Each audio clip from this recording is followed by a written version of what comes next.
Hey guys, tonight we're stepping back into a world that feels both familiar and alien. The age of the Victorians. Imagine yourself sitting in a dimly lit doctor's office, the heavy scent of candle wax mixing with the sharp tang of herbs and iron tools. Outside, the streets are alive with clattering carriage wheels and the cries of vendors selling their wares. But in here, it's quiet, unsettlingly so. You're perched on a wooden chair, the leather cracked and worn from countless other patients before you. Across from you, a physician in a dark, buttoned-up frock coat adjusts his spectacles and studies you, as though you're both a puzzle and an experiment. He doesn't reach for a stethoscope, not yet. Instead, he walks to a jar on the shelf. And that's when you notice them. Black, wriggling shapes gliding lazily through the water. Leeches. The favored tool of a doctor who believes almost every problem can be solved by letting out a little blood. And here's the wild part. In his world, this isn't fringe science. This is the gold standard of care. You could have a fever, a headache, or even something as vague as nervous energy, and he'd probably think your blood needed balancing. You probably wouldn't survive this kind of medicine, not because the doctors were cruel, but because they genuinely didn't know better. It was a time when science was still fumbling in the dark, clinging to traditions passed down for centuries. So before you get comfortable, take a moment to like the video and subscribe, but only if you genuinely enjoy what I do here. And I'd love to know, where are you listening from? And what time is it for you right now? Drop it in the comments. I always love seeing how far these stories travel. Dim the lights, maybe turn on a fan for that soft background hum, and let's ease into tonight's journey together. The doctor lifts the jar with a steady hand, the leeches squirming inside like little ribbons of ink. To you it seems grotesque, but to him this is the pinnacle of healing. And it all ties back to one overwhelming belief that dominated medicine for centuries: the reign of bloodletting. For most of history, sickness wasn't explained by germs or viruses. Those invisible forces were still unknown. Instead, people believed your health depended on the balance of four vital fluids, or humors: blood, phlegm, yellow bile, and black bile. Too much of one, and illness followed. Headache, too much blood in the head. Fever, blood overheated. Swelling, blood congested. And so the cure seemed obvious: drain the excess.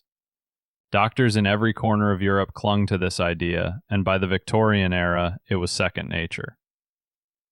You sit there as he explains your imbalance, his tone calm, almost soothing, as though this small ritual of bleeding will solve everything. Sometimes it wasn't leeches, but a sharp instrument: lancets, scarificators, even simple knives that open the skin to let the bad blood flow. A carefully placed bowl collected what dripped out, measured as though precision alone made the practice scientific. Patients often walked away pale, weak, but reassured that their illness was now on the mend. The popularity of this practice was staggering. In some cases, patients lost pints of blood in a single treatment. Some begged for it, convinced their suffering would not end until the pressure was released. Even great leaders weren't spared. George Washington, the American president, was famously bled heavily during his final illness. So much so that historians still debate whether the cure itself hastened his death. In Victorian London, barbers still carried the red and white striped pole, a reminder that they once doubled as surgeons and bloodletters. A haircut, a shave, and perhaps a few ounces of blood drawn. It was all part of the same service. To us, it feels surreal, almost barbaric. To them, it was the height of trust and tradition. And as you sit in that office, imagining a doctor calmly rolling up your sleeve, the room around you smells faintly of dust and dried herbs. As the doctor sets aside his leech jar, your eyes wander to the apothecary shelf lining the wall. Bottles and jars of every shape crowd together, their glass cloudy, their labels fading. Here lies the other half of Victorian medicine: the tonics, syrups, powders, and pills that promise to cure anything from headaches to heartbreak. You lean closer in your imagination, and the names sound both familiar and alarming. Laudanum, an opium tincture dissolved in alcohol, was perhaps the most famous. Mothers poured it into spoons for restless children, poets used it for inspiration, workers relied on it for relief from the grinding aches of labor. It dulled pain, yes, but also carried patients into foggy dependency. In the corner sits a jar of mercury, once thought to purge the body of venereal disease. Ironically, it poisoned those it was meant to heal, leaving trembling hands and ruined minds. On another shelf rests powders of antimony and arsenic, considered useful in small doses but deadly in truth. Bottles of cod liver oil glisten in the light, touted as a cure for weakness and tuberculosis. And then there are the patent medicines, brightly labeled bottles with names like Dr. Bateman's Pectoral Drops or Mrs. Winslow's Soothing Syrup. They were aggressively marketed, often laced with morphine, cocaine, or alcohol, and promised instant relief. For the wealthy, a doctor might prescribe complex mixtures, expensive imports with exotic names. For the poor, cheaper tonics could be purchased directly from the corner chemist, no questions asked. No regulations protected the patient. Labels were vague and dosages were guesswork. It was a world where medicine blended science, superstition, and pure marketing. You imagine reaching for one of those bottles, wondering whether it would ease your pain or endanger your life. The truth is, both outcomes were possible. Victorians trusted these concoctions because they seemed modern, sophisticated, and, above all, active. Doing nothing felt unthinkable, so swallowing a bitter draught seemed like progress. As you sit there, your doctor may pour a spoonful into a glass, his voice calm, assuring you of its power.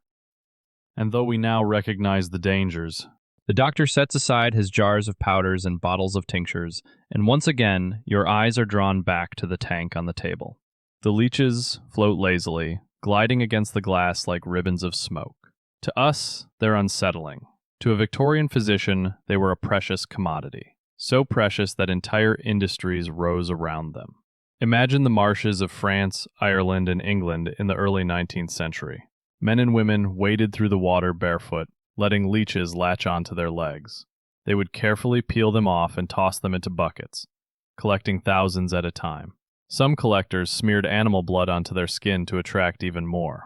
These leech gatherers often walked away dizzy, pale, and weak, but it was a job that fed their families. Leech farming soon became its own business. By the mid-1800s, demand was so high that Britain imported millions of leeches from abroad. Apothecaries stored them in glass jars or ornate ceramic pots decorated with holes so the leeches could breathe. Doctors might order them by the dozens for just one patient. There were even instruction manuals on how to keep them healthy. Feed them a little blood, change their water, don't let them dry out. And how were they used?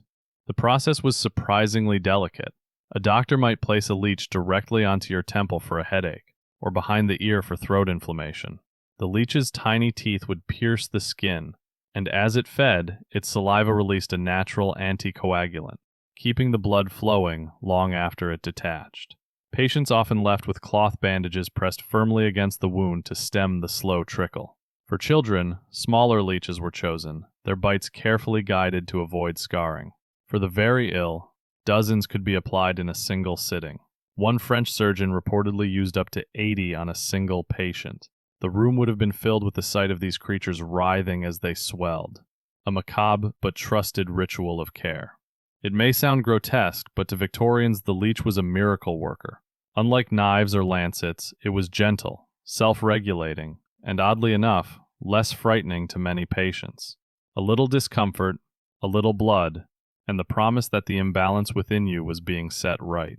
And so you picture yourself reclining in that chair, a small, cold body wriggling against your skin. The doctor's office isn't only a place for the poor or the desperately ill. It's also a sanctuary for the Victorian gentleman. Imagine yourself stepping into that role, polished boots tapping against wooden floors, a pocket watch tucked neatly into your waistcoat, and a body weary not from heavy labor, but from the endless pressures of business, politics, and social standing.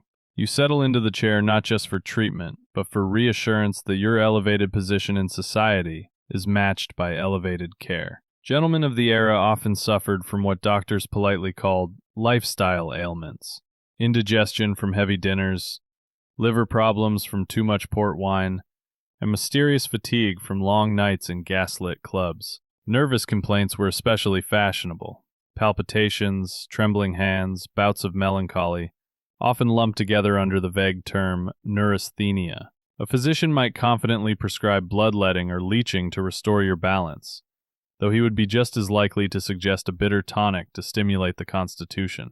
Other treatments could be equally peculiar. Electric therapy, for instance, mild shocks delivered to the body, was thought to invigorate sluggish nerves. Gentlemen also received prescriptions for tonics made of quinine, iron, or even strychnine in tiny doses. For constipation or digestive trouble, laxatives containing mercury or rhubarb were recommended, sometimes in daily doses that would horrify modern doctors. For more serious ailments like gout, which plagued the wealthy thanks to their rich diets, physicians reached for colchicum, a plant-derived drug with dangerous side effects. If pain persisted, leeches were applied around swollen joints to draw out inflammation. Imagine lowering your hand into a small basin, feeling those creatures latch onto your skin, while your doctor calmly assured you that the swelling would ease. And then there were the quieter remedies. A holiday by the sea, prescribed as a medical necessity. Fresh air in the countryside, long walks, and mineral baths at fashionable spas. These were as much part of medicine as any drug. Wealth afforded not only better treatment, but the illusion that such remedies were chosen with scientific precision, rather than guesswork. In truth, being a gentleman in the Victorian era meant your treatments were no less experimental, but they were cloaked in prestige. The bottles of tonics on your shelf bore elegant labels. Now imagine shifting from polished drawing rooms to the damp alleys of an industrial city. Here, the patients are not gentlemen with pocket watches, but laborers, men and women whose hands are calloused, lungs blackened with soot, and bodies bent from endless hours of work. Their ailments are just as real, but their experience of Victorian medicine is entirely different. For the working class, medical care was often a luxury. A doctor's visit could cost more than a week's wages, so most people waited until sickness was unbearable. Instead, they relied on home remedies, old family recipes, or advice from neighbors. Vinegar compresses, herbal teas, and poultices made of mustard or onions were common stand-ins for professional treatment. When they did see a doctor, the care was stark. Bloodletting and leeches were still offered, though usually in smaller, cheaper doses than those given to wealthy patients. Chemists sold affordable patent medicines, dark syrups with loud claims printed in bold lettering. A bottle might promise to cure coughs, fevers, indigestion, and female troubles all at once. These were often laced with alcohol or opium, dulling pain but doing little to address the cause. The environment itself made illness hard to escape. Families crowded into single rooms, sanitation was poor, and cholera outbreaks swept through entire districts. Doctors sometimes suggested cleaning the air with burning herbs or lime, but the real culprit, contaminated water, remained hidden until germ theory gained ground decades later. Children bore the brunt of this hardship. Whooping cough, measles, and rickets ran rampant. A mother might cradle a feverish child while a chemist's syrup offered brief relief. Some parents turned to leeches for their little ones, trusting that this strange natural cure might draw out the sickness. Others prayed because medicine cost too much or offered too little hope. Hospitals, when they admitted the poor, were grim and overcrowded. Beds lined up in rows, straw mattresses soaked through, the air thick with the scent of illness. Surgeons practiced their craft quickly, with minimal pain relief, as patients bit down on cloth to endure. To step inside was often to gamble between recovery and decline. And yet, amidst this bleakness, resilience shone. Communities supported each other, passing down knowledge of herbs, rituals, and charms. Local healers, sometimes dismissed as quacks, filled the gap when official medicine was out of reach. For the poor, survival meant weaving together scraps of old wisdom and fragments of new science, hoping that one or the other might ease their suffering. In your mind's eye, you can feel the contrast. A gentleman sipping an elegant tonic versus a miner swallowing a bitter draught from a chipped cup. The medicine is the same in name, but the experience could not be further apart. Picture yourself as a woman in Victorian Britain, stepping carefully into the world of medicine that wasn't designed with you in mind. The doctor greets you politely, but behind his manner lies a set of assumptions shaped by centuries of bias. Medicine in this era often treated women less as patients and more as puzzles, fragile, mysterious, and ruled by their reproductive systems. One of the most common diagnoses for women was hysteria, a catch-all label for everything from anxiety to fainting spells, mood swings, or simply being outspoken. The very word comes from the Greek for womb, reflecting the belief that a woman's health revolved entirely around her uterus. Doctors prescribed an astonishing variety of treatments. Leeches applied to the lower abdomen, cold baths, strict rest cures, and even devices meant to stimulate the nerves in ways we would now consider deeply inappropriate. For more routine complaints, heavy menstruation, weakness after childbirth, or what was called nervous exhaustion, bloodletting remained common. A physician might place leeches on delicate areas of the body, convinced this would restore balance. Imagine lying quietly as he assures you that the little creatures are drawing out the illness, when in reality they are only leaving you pale and dizzy. Pregnancy and childbirth carried their own risks. Doctors prescribed tonics laced with opium to soothe discomfort, though these left many women dependent. After birth, fevers were rampant, especially in crowded hospitals where infection spread unchecked. Midwives often clashed with male physicians, their practical experience dismissed despite generations of knowledge. Some treatments were more symbolic than effective. Women were advised to avoid reading too much, said to overexcite the brain, or to take long walks in the fresh air. For wealthier patients, seaside holidays and spa retreats were prescribed. For poorer women, the local chemist offered syrups promising to ease female complaints, often little more than alcohol and sugar in a bottle. And yet, within these constraints, women carved their own paths. Herbal remedies, whispered recipes, and female networks provided care that doctors could not. Some women became healers themselves, though their work was often dismissed or criticized by the medical establishment. As you imagine yourself in that role, sitting in the doctor's office, his shelves lined with jars of leeches and bitter tonics, you feel the weight of an era where gender shaped not only your treatment, but your very identity as a patient. Medicine did not just seek to heal, it sought to define what it meant to be a woman. Now, close your eyes and picture a Victorian sick room, where a child lies coughing beneath heavy blankets. The air smells faintly of coal smoke and damp linen. In this world, childhood illnesses are constant visitors, and the remedies used to treat them are as unsettling as they are familiar. For a fever, a mother might send for the doctor, who arrives with his black bag and a jar of leeches. He chooses the smallest ones, gently pressing them to the child's skin. Being their bite will draw away the heat. The sight is alarming, but in Victorian thought, this was a careful, almost tender act of healing. Other treatments were far less gentle. Children plagued with croup or whooping cough were sometimes given syrups, thick with opium, to quiet their lungs and help them sleep. Bottles like Mrs. Winslow's soothing syrup became household staples, their labels boasting miraculous results. Parents saw relief, unaware that each spoonful risked slowing their child's breathing to a dangerous degree.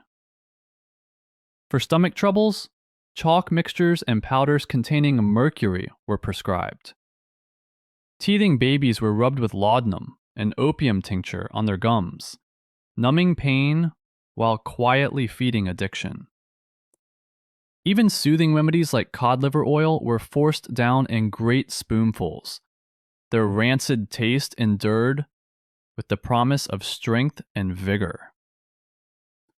Illnesses that we now vaccinate against, measles, diphtheria, scarlet fever, swept through neighborhoods unchecked. Entire families fell ill in the span of days, Doctors recommended mustard plasters applied to the chest, vinegar-soaked rags wrapped around throats, or poultices of onions and herbs pressed against the skin. Some parents placed faith in patent medicines sold by traveling salesmen, their colorful bottles promising to fortify young bodies. Yet not every remedy came from a bottle or a leech. Mothers whispered prayers over cribs, grandmothers brewed herbal teas, and neighbors shared remedies passed down through generations. These rituals, half science and half superstition, carried as much comfort as any physician's visit. You imagine yourself standing In that dimly lit room, listening to the rattle of a child's breath. The doctor adjusts his spectacles, prescribes a tonic, and assures the parents that balance will return. But you, with modern eyes, know how fragile this promise is. For Victorian children, medicine was a mixture of care and danger, each dose a gamble between healing and harm. And in the hush of that sick room, you feel the uneasy blend of love, fear, and hope that defined childhood medicine in the 19th century. Step outside the quiet of the doctor's office and into the bustle of a town square. Here, medicine is not whispered in sterile rooms, but shouted from a wooden stage.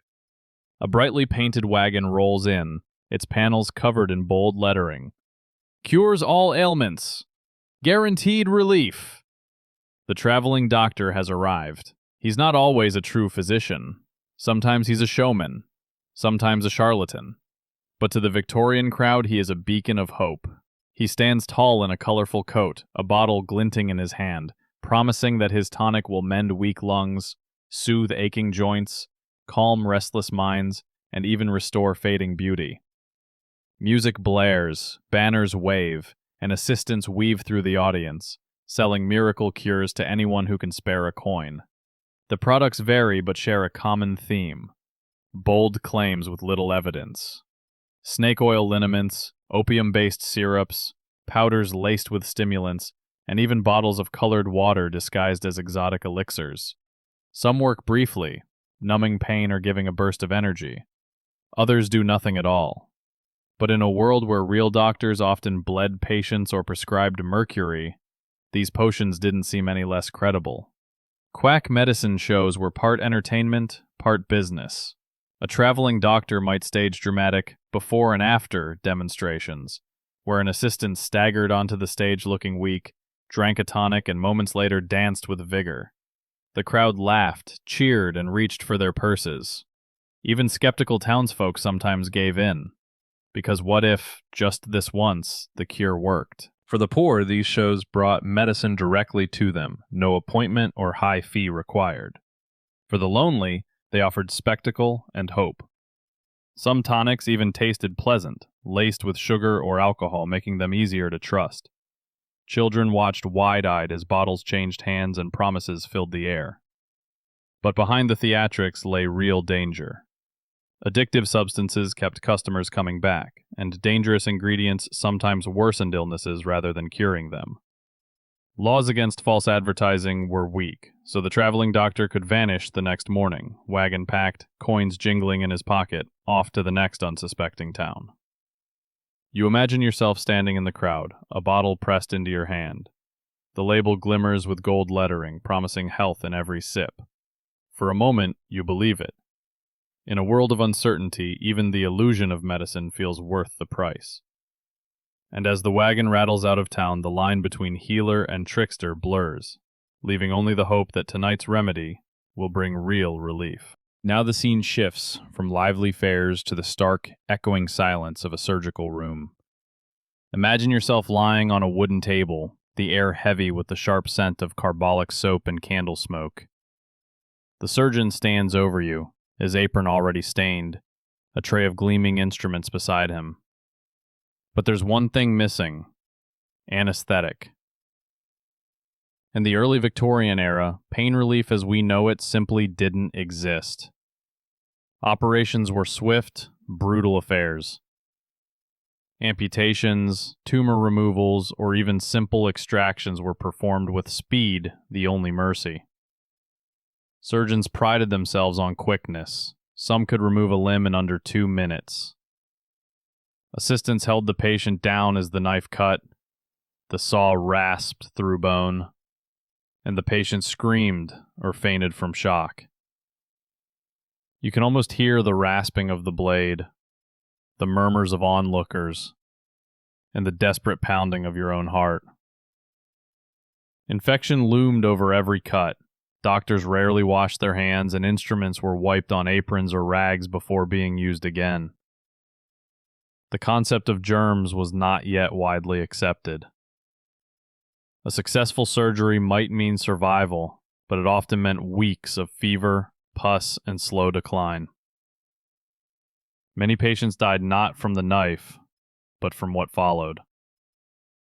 To dull the agony, doctors sometimes offered alcohol or opium before the procedure, but these were weak shields against the onslaught of pain. Some patients bit down on leather straps while others passed out from shock before the operation was finished. The room itself might be a teaching theater, with rows of medical students watching from above, their faces lit with a mixture of awe and unease. Yet despite the horror, surgery represented progress. In a world where most illnesses had no cure, the scalpel offered a chance, even if slim, at survival. And as the century advanced, whispers of change began. The discovery of ether and chloroform in the mid-1800s revolutionized surgery, bringing the gift of unconsciousness. But even then, anesthesia carried risks, and infections still haunted recovery. You picture yourself on that table, the surgeon's steady hands working quickly, his assistants murmuring encouragement. Every second feels like an eternity, and when the ordeal ends, whether you survive depends on luck, cleanliness, and your body's hidden strength. It is a moment that lingers in your mind, proof of how fragile and terrifying medicine once was. Imagine leaving that operating theater alive, stitched or bandaged, but far from safe. The true battle begins afterward, in recovery. Victorian hospitals were grim places, often more dangerous than the ailments patients arrived with. The air was thick with the mingling smells of sweat, candle wax, and rot. Beds stood close together, sheets rarely washed, and rats sometimes scurried in the corners. Nurses, many untrained, juggled dozens of patients at once. Without antiseptics, wounds festered easily. You might feel your bandage grow warm and damp, the skin beneath swelling with infection. Doctors called it hospital fever, blood poisoning, or laudable pus. Fever rose, sweat soaked your clothes, and delirium set in. Friends and family could only watch helplessly as the line between recovery and death blurred. Some doctors tried to help with tonics, herbal remedies, or even stronger opiates. Laudanum, opium dissolved in alcohol, was commonly prescribed to dull pain and calm nerves. But addiction often followed, and overdoses were tragically frequent. You can almost picture yourself clutching a small brown vial, the bitter liquid coating your tongue, bringing fleeting relief that leaves you craving more. For the wealthy, private recovery at home was safer. A patient might be tucked into a clean feather bed, tended by servants, visited by a physician who charged a hefty fee. Fresh linens, warm broth, and controlled environments offered better odds. But for most ordinary Victorians, there was no such luxury. They relied on crowded charity wards or returned to cramped, unsanitary homes where every cough, every chill could worsen their fragile state. Sometimes community folklore offered hope. Neighbors might suggest poultices of herbs, prayers, or even spiritual healers. Families clung to any remedy, anything to tip the balance in favor of survival. Meanwhile, doctors debated endlessly whether fresh air or closed windows helped more, whether cold baths reduced fever, or whether bleeding should be resumed. Science was inching forward, but superstition still clung tightly. Recovery was not just about the body. It was also about resilience. To endure surgery, infection, fever, and the emotional toll required immense strength. You imagine lying in that dim room, listening to the groans of others, the clatter of nurses' shoes on wooden floors, and wondering if you'll open your eyes to another sunrise. In such moments, survival felt like both a miracle and a gamble. It is haunting to think that, for many Victorians, medicine was as much about luck as it was about skill. Recovery was not guaranteed. It was a fragile hope balanced on the edge of chance. Now the focus drifts away from the hospital ward and into the cramped corners of an apothecary's shop. Shelves line the walls, filled with glass jars and bottles, powders and tinctures, herbs hanging from rafters to dry. The faint aroma of camphor, lavender, and sharp spirits lingers in the air. This is where many Victorians turned when illness struck, the neighborhood chemist or apothecary, a place where medicine and mystery blurred together. You imagine yourself stepping inside, the wooden floor creaking, a bell above the door chiming softly. Behind the counter, the apothecary greets you, his hands stained from grinding herbs and mixing tonics. He listens briefly to your complaint before measuring out powders, pouring liquids into small brown vials and scribbling cryptic instructions. The concoctions might contain ingredients like mercury, arsenic, or antimony, substances we now recognize as poison. Yet in the 19th century, they were believed to balance the body's humors or purge illness. Laudanum was among the most common prescriptions, given for coughs, insomnia, headaches, even teething in children. Mothers slipped drops into infants' mouths to soothe them, unaware of the dangers. Another favorite was Dover's powder, a mix of opium and ipecac, used to induce sweating and ease pain. Each remedy carried risk, but desperation left few choices. For the middle and lower classes, the apothecary often doubled as doctor, pharmacist, and counselor. Wealthier patients might receive elegant little pill boxes and carefully labeled bottles. Poorer families received cheaper, bulkier mixtures, their strength uncertain. Still, there was comfort in the ritual of medicine, the clink of glass, the smell of herbs, the hope held in a corked bottle. Snake oil salesmen and quack doctors thrived in this atmosphere. Traveling medicine shows promised miracle cures for every ailment. Glossy tonics that claimed to cure consumption, restore vitality, or ward off death itself. You picture yourself standing in a crowd as a charismatic salesman waves a bottle under lamplight, swearing it could cure what the doctors could not. People bought eagerly, hope outweighing skepticism. Even in respectable apothecaries, mistakes were common. Ingredients mislabeled, doses too strong, or mixtures contaminated could turn a cure into a killer. Yet, despite the dangers, this world of bottles and powders represented progress. It was the first step toward modern pharmacy, where science slowly replaced superstition. As you stand in that dimly lit shop, clutching a little vial of laudanum or a jar of bitter tonic, you feel both reassured and uneasy. Every swallow is a gamble, a dance between healing and harm.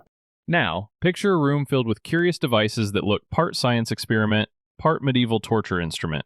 Victorian medicine loved gadgets. Some intended to heal, others to diagnose, and many simply to impress. These medical oddities are a window into a world where experimentation, superstition, and showmanship collided. Imagine a small machine designed to deliver a mild electric current to your body, the physician promising it will invigorate the nerves and restore vitality. Patients sat with hands or feet in metal cups while a crank hummed, sending tingling pulses through their limbs. Some found it soothing, others jumped at every spark. These devices were marketed as universal remedies, capable of curing fatigue, melancholy, and even infertility. Then there were contraptions like the pelvic massage machines, intended for women labeled as hysterical. These mechanical devices would gently stimulate muscles to release supposed nervous tension. From today's perspective, the notion seems absurd, even invasive, yet at the time, doctors considered it legitimate treatment. It was science, or at least what passed for it. You also notice unusual instruments for extracting teeth, splints for fractures, and bottles fitted with tubes to administer medicines in precise doses. Some of these tools were genuinely innovative, laying the groundwork for modern surgery. Others were little more than dangerous curiosities, capable of inflicting harm if used incorrectly. Even leeches were part of this fascination with medical devices. Special jars, delicate tongs, and warming lamps ensured they were ready to perform their work precisely where needed. Every instrument, no matter how strange, symbolized control over the human body, a chance to manipulate life and illness. Walking through this world, you sense the optimism and the peril. Victorians were inventors, dreamers, and risk-takers, exploring the human body with a mix of ingenuity and ignorance. Each oddity tells a story of experimentation, desperation, and the desire to heal, even when the science was incomplete.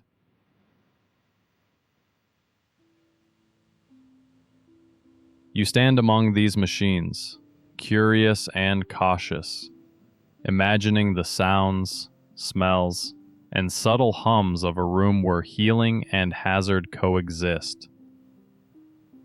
The line between progress and peril was thin, and every patient who entered it took a step into the unknown. By now, the leeches lie forgotten in their jars. The apothecary bottles are gathering dust, and even the bizarre devices sit silent in dark corners. Science is beginning to catch up, and the decline of bloodletting is slowly underway. You can feel the tension of progress pressing against centuries of tradition. The shift begins with observation and experimentation. Physicians notice that patients treated with leeches or harsh tonics often fare no better, or worse, than those left to recover naturally. The work of pioneers like Louis Pasteur introduces the germ theory of disease, revealing that unseen microbes, not imbalanced humors, are often the true cause of illness. Hospitals begin to implement antiseptic techniques, washing hands and instruments in carbolic acid. Suddenly, the rituals of bleeding and purging seem quaint, even dangerous. Leech farms dwindle. Apothecaries replace mercury and arsenic with more effective medicines. Tonics, once praised for miraculous cures, are scrutinized under laboratory conditions, revealing minimal benefit or outright harm. Slowly, Victorian society begins to embrace evidence over tradition. Physicians who cling stubbornly to old methods are labeled outdated, their practices fading into history. But change is neither immediate nor universal.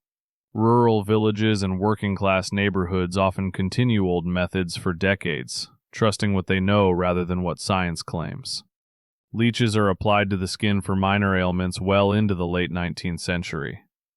Mothers still reach for laudanum for teething babies, and patent medicines continue to line shelves with their bright promises. You can almost picture a doctor of this transitional period, torn between the inherited wisdom of bloodletting and the emerging understanding of bacteria, viruses, and antiseptics.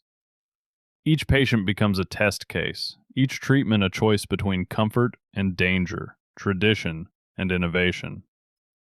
And so, as the century turns, medicine slowly reshapes itself. What was once ritual becomes cautionary tale. The leeches are no longer heroes, the strange tonics are relegated to history books, and the Victorian obsession with balancing humors fades. Yet, the lessons remain vivid.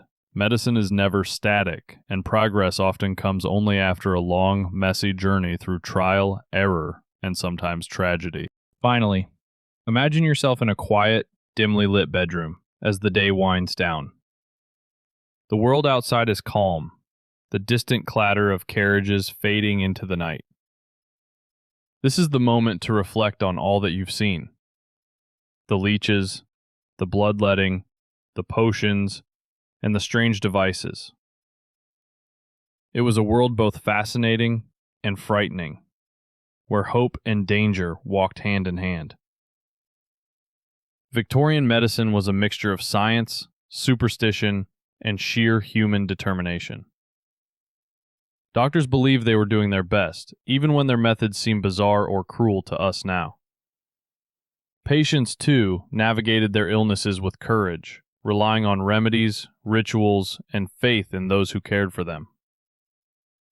From the grand estates of the wealthy to the cramped alleys of industrial towns, survival depended on knowledge, luck, and resilience. And as you lie back, eyes heavy, think of the lessons hidden in these stories. Medicine evolves, but the human desire to heal remains constant. Each leech, each tincture, each strange device is a reminder that progress comes slowly, often painfully, and always shaped by those who dare to experiment and observe. So tonight, let the past drift around you like a soft, flickering candle. Imagine the gentle hum of history as it carries you into sleep. Remember, the world has always been a strange place, full of both peril and wonder, and the journey through knowledge is never-ending. Dim the lights, breathe slowly, and let the Victorian echoes lull you. Perhaps you'll dream of apothecaries and leech jars, or maybe simply of the quiet comfort that comes with understanding the strange, fascinating past. Either way, tonight you've traveled through time, witnessing the curious, sometimes terrifying, and always human story of medicine.